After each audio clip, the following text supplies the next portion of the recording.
اللہ کا ذکر شیطان کو دفع کرتا ہے اور شیطان کی قوت کو توڑتا ہے۔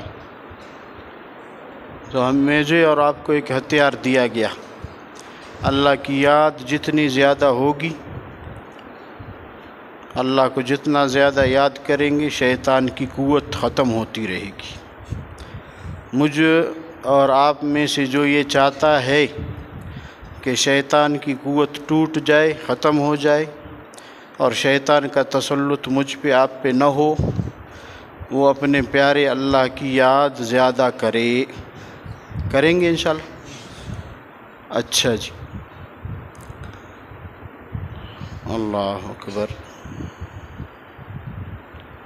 میرے دوستو، اللہ کے نام کو سیکھ کر کثرت اور ہمیشہ، کثرت بھی ہو، ہمیشہ کی دوام بھی ہو، پھر اس کے اثرات بہت جلد نظر آتے ہیں۔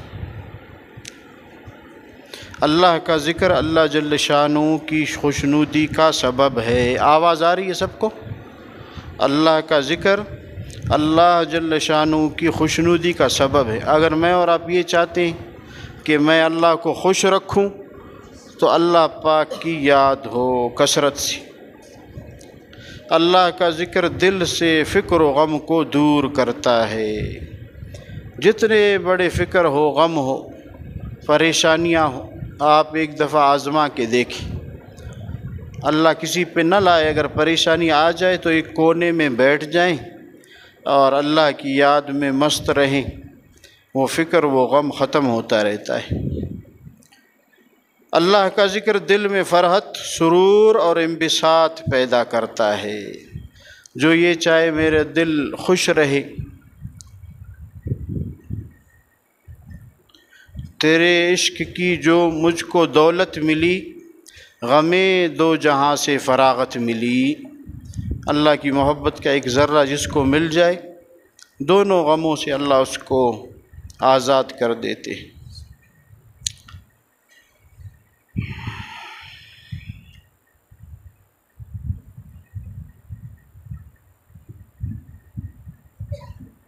اگر مثنوی شریف، اگر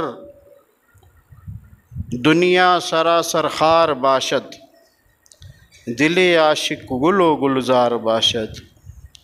ساری دنیا ایٹم بموں سے بھر جائے، پریشانیوں سے بھر جائے، تکلیف سے بھر جائے، فرمائے جو اللہ کے عاشق ہے، اللہ سے جنہوں نے لو لگائی ہے، اللہ مجھے اور آپ کو بھی ایک ذرہ عنایت فرمائے۔ فرمایا ان کے ہاں یہ غم کچھ بھی نہیں، ان کے دل باغ ہے، خوش ہے۔ اللہ کا دل چہرہ اور دل کو، اللہ کا ذکر چہرہ اور دل کو منور کرتا ہے۔ جو اپنے دل کو نورانی بنانا چاہے، اسے چاہیے کہ اللہ کی کثرت سے یاد ہو، تھوڑے سے نہیں۔ تھوڑے یاد کے لیے اللہ پاک نے قرآن پاک میں فرمایا کہ منافقین مجھے کم یاد کرتے ہیں۔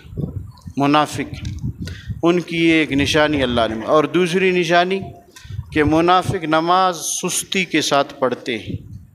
نماز میں چستی نہیں، سستی۔